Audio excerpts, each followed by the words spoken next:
دیوانه و دلبسته اقبال خودت باش.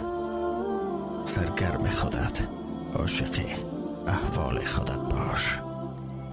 یک لحظه مخور حسرت آن را که نداری. راضی به همین چند قلم مال خودت باش. دنبال کسی باش که دنبال تو باشد. این گونه اگر نیست به دنبال خودت باش. پرواز قشنگ است ولی بیخم و منت نکش از غیر و پر و بال خودت باش. 100 سال اگر زنده بمانی گذرانی، پس شاکر هر لحظه و هر سال خودت باش.